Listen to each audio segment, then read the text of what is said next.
Hello friends, எல்லாரும் எப்படி இருக்கீங்க? நல்லா இருக்கீங்களா? இன்றைக்கி உங்களுக்காக ஒரு 10 தமிழ் வாக்கியங்கள் கொண்டு வந்திருக்கேன். அதை எப்படி இங்கிலீஷில் சொல்லலான்ட்டு பார்ப்போம். அதற்கு முன்னாடி நம்மளோட சேனலில் இப்போ தான் ஃபஸ்ட் டைம் வீடியோ பார்க்குறீங்க அப்படின்னா மறக்காமல் சப்ஸ்கிரைப் பண்ணிவிட்டு பாருங்கள். அண்ட் இந்த வீடியோவை ஸ்கிப் பண்ணாமல் முழுமையாக பார்த்துட்டு வீடியோ பிடிச்சிருந்தா மட்டும் ஒரு லைக் பண்ணிக்கோங்க, சரியா? இந்த வீடியோ நான் நேற்று போட்ட வீடியோவோட ஒரு கண்டினியூவேஷன். அந்த வீடியோக்கான லிங்க்கும் டிஸ்கிரிப்ஷனில் கொடுத்துருக்கேன். அந்த வீடியோவை பார்த்துட்டு இந்த வீடியோவை பாருங்கள். அப்போ தான் உங்களுக்கு ஒரு கண்டினியூட்டி கிடைக்கும், ஒரு ஃப்ளோ கிடைக்கும், சரியா? ஃபஸ்ட்டு சென்டென்ஸு, இது புதிராக இருந்தது. சிவப்பு ரோஜா பறவைகள் என்ன செய்கிறது என்று பைன் மரத்திடம் கேட்டது. அதாவது என்னென்னா, இந்த பறவைகள்லாம் என்ன பண்ணுது அப்படின்னா, இந்த கத்தாழை செடியில் தண்ணி குடிச்சிட்டு போகுது, சரியா? கத்தாழையில் உள்ள தண்ணிகளை குடிச்சிட்டு ரொம்ப புத்துணர்ச்சியோடு பறந்து செல்லுது. இது என்னன்னு புரியாமல் சிவப்பு ரோஜா என்ன பண்ணுது அப்படின்னா, இந்த பறவைகள் என்ன பண்ணுதுன்னே புரியலையே அப்படின்னு சொல்லிட்டு பைன் மரத்திட்ட கேட்குது. இது எப்படி இங்கிலீஷில் சொல்லலாம்? திஸ் வாஸ் பஸ்லிங், அது ஒரு புதிராக இருந்தது.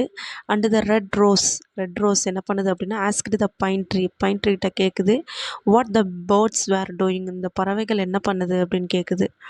அடுத்த சென்டென்ஸு, பறவைகள் கற்றாழையிலிருந்து தண்ணீரை பெறுகின்றன என்று பைன் மரம் விளக்கியது. அதாவது என்னென்னா, பறவைகள் எல்லாம் கத்தாழை செடியில் உள்ள தண்ணியை குடிச்சிட்டு போகுது அப்படின்னு பைன் மரம் எக்ஸ்பிளைன் பண்ணுது. ஓகே, இதை எப்படி இங்கிலீஷில் சொல்லலாம்? இந்த பைன் ட்ரீ எக்ஸ்பிளைன்டு, இந்த பைன் ட்ரீ விளக்கி சொல்லுது என்ன அப்படின்னா, that the birds were getting water from a cactus, இந்த கத்தாழை செடியிலேருந்து தண்ணியை பெற்றுக்கொள்ளுது. யார்? பறவைகள் அப்படின்னு யார் சொல்கிறா? பைன் மரம். யாருக்கிட்ட? ரோஸ் செடிக்கிட்ட. அடுத்த சென்டென்ஸு, அவர்கள் துளைகளை உருவாக்கினால் வலிக்காதா? ரோஜா கேட்டது. ரோஜா என்ன கேட்குது அப்படின்னா, அந்த பறவைகள்லாம் அதில் ஓட்டை போடுதுங்க. ஓட்டை போடுறதுனால அந்த கத்தாழை செடிக்கு வலிக்காதான்னு கேட்குது. இது எப்படி இங்கிலீஷில் சொல்லலாம்? Does it not hurt when they make holes, அதில் ஓட்டை போடும்போது அதுக்கு ரொம்ப வலிக்காதா அப்படின்னு ரோஸ் செடி கேட்குது. யார்கிட்ட? பைன் மரத்துக்கிட்ட கேட்குது. குருவி சொல்லுது ஆம், ஆமாம், வலிக்கும் தான்.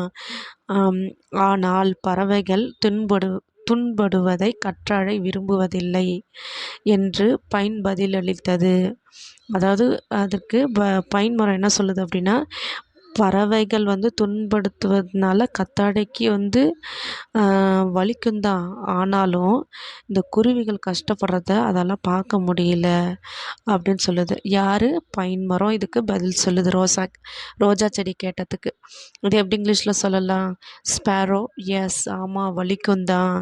நாங்கள் இதில் ஓட்ட போடுறதுனால அந்த கத்தாழை செடிக்கு வலிக்கும் தான். அதுக்கு அடுத்து பதில் யார் சொல்கிறாங்க அப்படின்னா, பைன் மரம் சொல்லுது, but the cactus does not like to see the birds suffer. பறவைகள் தண்ணி இல்லாமல் கஷ்டப்படுறத பார்க்குறதுக்கு அதுக்கு ரொம்பவே கஷ்டமாக இருக்குது கத்தாழை செடிக்கு. ஸோ அப்படின்னு சொல்லிட்டு அதனால தான் அது கொத்துறது, ஓட்டை போடுறது, அந்த வலிகளை தாங்கி கொள்ளுது. பேர்ட்ஸ் சந்தோஷமாக இருக்கட்டும் அப்படின்னு சொல்லிட்டு, தண்ணி தாகத்தை தீர்த்துட்டு போகட்டும் அப்படின்னு சொல்லிட்டு ரிப்ளை பண்ணுது. யார்? பைன் மரம் சொல்லுது. ஓகேவா? அடுத்த சென்டென்ஸு, ரோஜா ஆச்சரியத்துடன் கண்களை திறந்து, கற்றாழையில் தண்ணீர் இருக்கிறதா? ஆமாம், அதிலிருந்து நீங்களும் குடிக்கலாம். அதாவது என்னென்னா, ரொம்ப ஆச்சரியத்தோடு என்ன பண்ணுது அப்படின்னா, நல்லா கண்ணை ஓப்பன் பண்ணி பார்த்து, கத்தாழையில் தண்ணீர் இருக்கிறதா அப்படின்னு கேட்குது. அது மட்டும் இல்லாமல், ஆமாம், அதிலிருந்து நீங்கள் கூட தண்ணி குடிக்கலாம் அப்படின்னு சொல்லுதா? யார்? பைன் மரம் சொல்லுது இந்த மாதிரி. ஆமாம், அதிலேருந்து நீங்களும் குடிக்கலாம் அப்படின்னு சொல்லுது. கத்தாழை செடியில் தண்ணி இருக்கதா அப்படின்னு ஆச்சரியத்தோட ரோஜா செடி கேட்குது, சரியா? இது எப்படி இங்கிலீஷில் சொல்லலாம்? த ரோஸ் ஓப்பனட் இட்ஸ் ஐஸ், தன்னுடைய கண்களை நல்லா விரிச்சு, இன் ஒண்டர் அப்படின்னா ஆச்சரியத்துடன், அண்ட் எக்ஸ்கிளைம்டு அது என்னென்னா ஆச்சரியத்தோடு பார்க்குது. ஓகேவா? யாரை? கேக்டஸ் செடியை. த கேக்டஸ் ஹேஸ் வாட்டர், இந்த கேக்டஸில் தண்ணி இருக்கா? கேக்டஸ்னால் என்னது? கத்தாழை செடியில் தண்ணி இருக்கா அப்படின்னு ரொம்பவே ஆச்சரியப்பட்டு கேட்குது. Yes, you can also drink from it, ஆமாம், அதில் இருக்குதான் தண்ணி, நீ வேணுனாலும் குடிச்சிக்கலாம் அப்படின்னு சொல்லுது. யார்? பைன் மரம் சொல்லிகிட்ருக்கு. அடுத்த சென்டென்ஸு கற்றாழையிடம் உதவி கேட்டால் குருவி தண்ணீர் கொண்டு வரலாம். நம்ம கத்தாழைக்கிட்ட ஹெல்ப் கேட்டிங்க அப்படிங்கன்னா குருவி கண்டிப்பாக தண்ணீர் கொண்டு வந்து உங்களுக்கு கொடுக்கறதுக்கு வாய்ப்பு இருக்குது அப்படின்னு சொல்லுது. யார்? பைன் மரம். இது எப்படி இங்கிலீஷில் சொல்லலாம்? The sparrow can bring water to you. இந்த ஸ்பேரோ தண்ணி கொண்டு வரலாம். If you ask the cactus for help. நீங்கள் கேக்டஸ் கிட்ட உதவி கேட்டிங்க அப்படின்னா ஸ்பேரோ மூலமாக நீங்கள் வாட்டர் உங்களுக்கு நீங்கள் பெற்றுக்கொள்ளலாம் அப்படின்னு சொல்லுது. ஓகே, அடுத்த சென்டென்ஸு சிவப்பு ரோஜா கற்றாழையிலிருந்து தண்ணீர் கேட்க வெட்கமாக உணர்ந்தது, ஆனால் இறுதியாக அது உதவி கேட்டது. அதாவது சிவப்பு ரோஜா என்ன பண்ணுது அப்படின்னா கத்தாழைக்கிட்ட உதவி கேட்கறதுக்கு ரொம்ப வெட்கப்படுது.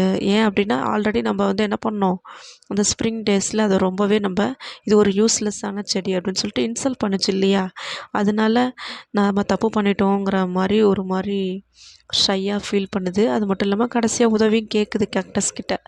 இது எப்படி இங்கிலீஷில் சொல்லலாம்? The red rose felt too ashamed. ரொம்ப அவமானமாக நினைக்குது. To ask for water from the cactus. தண்ணி கேட்குறதுக்கு ரொம்ப தலை குனிஞ்சி கேட்குது. அதாவது என்னென்னா நம்ம முன்னாடி எவ்வளோ நம்ம எப்படிலாம் பேசணும், இப்போ எப்பட்றா கேட்குறது அப்படின்னு ரொம்ப ஷையாக ஃபீல் பண்ணுது. அது மட்டும் இல்லாமல் to ask for water from the cactus கிட்டேருந்து வாட்டரும் கேட்க ஆரம்பிச்சிருச்சு. But finally did ask for help. எப்படி கேட்குறது அப்படின்னு ரொம்ப ஷையாக ஃபீல் பண்ணுச்சு. அது மட்டும் இல்லாமல் இப்போது அந்த கேக்டஸ் கிட்ட ஹெல்ப்பும் கேட்டுடுச்சு ரோஸ் செடி. அடுத்த சென்டென்ஸு கற்றாழை அன்புடன் ஒப்புக்கொண்டது. கற்றாழை என்ன பண்ணுது, அதை இன்சல்ட் பண்ணதெல்லாம் பெருசாக நினச்சிக்காம அது கேட்டதை ஒப்புக்கொண்டுச்சு. ஓகே, இது எப்படி இங்கிலீஷில் சொல்லலாம்? த கேக்டஸ் கைண்ட்லி அக்ரீட். கைண்ட்லி அப்படின்னா அன்போடு ஒப்புக்கொண்டது. அக்ரீட் அப்படின்னா ஒப்புக்கொண்டுச்சான். அடுத்த சென்டென்ஸு பறவைகள் தங்கள் கொக்குகளில் தண்ணீரை நிரப்பி ரோஜாவின் வேர்களுக்கு தண்ணீர் ஊற்றின. பறவைகள் என்ன பண்ணுது அப்படின்னா தன்னுடைய அழகு இருக்கு இல்லையா, அதில் தண்ணீரை நிரப்பிக்கிட்டு ரோஜா செடியோட வேர்களுக்கு தண்ணீரை ஊற்றுச்சான். ஓகே, இது எப்படி இங்கிலீஷில் சொல்லலாம்? The birds filled their beaks. தன்னோட பீக்ஸ் இருக்கு இல்லையா, அதான் இந்த வாயின்னு சொல்லுவோம்ல, தன்னோட அழகுன்னு சொல்லுவாங்கள்ல பறவைகளுக்கு, அதில் தண்ணியை ஃபில் பண்ணிவிட்டு அந்த வாட்டரை எடுத்துகிட்டு போயிட்டு ரோஸோட வேர்களுக்கு ஊட்டுதுங்க. ஓகேவா? அடுத்த சென்டென்ஸு இதனால் ரோஜா ஒரு பாடம் கற்றுக்கொண்டது மற்றும் யாரையும் அவர்களின் தோற்றத்தை வைத்து மதிப்பிடக்கூடாது. இதுலேருந்து ஒரு லெசன் கற்றுக்குச்சு ரோஜா. என்ன அப்படின்னா யாருடைய தோற்றத்தை பார்த்தும் நம்ம இவன் யூஸ்லெஸ் அப்படின்னு சொல்லிட்டு மதிப்பிடக்கூடாது. தேவையில்லாமல் நம்ம பேசக்கூடாது. தோற்றத்தை கண்டு இழிவாக பேசக்கூடாது அப்படிங்கிற ஒரு விஷயத்த தெளிவாக புரிஞ்சுக்கிச்சு. இது எப்படி இங்கிலீஷில் சொல்லலாம்? The rose learned a lesson. ஒரு பாடம் கற்றுக்குச்சு. லேர்னட் எ லெசன் அப்படின்னா ஒரு பாடம் கற்றுச்சு. And never judged anyone. நம்ம யாரையும் ஜட்ஜ் பண்ணக்கூடாது. By their appearance again. அவங்களோட தோற்றத்தை கண்டு யாரையுமே நம்ம ஜட்ஜ் பண்ணக்கூடாது. அப்படி ஜட்ஜ் பண்ணால் அது தப்பாயிடும். சரியா?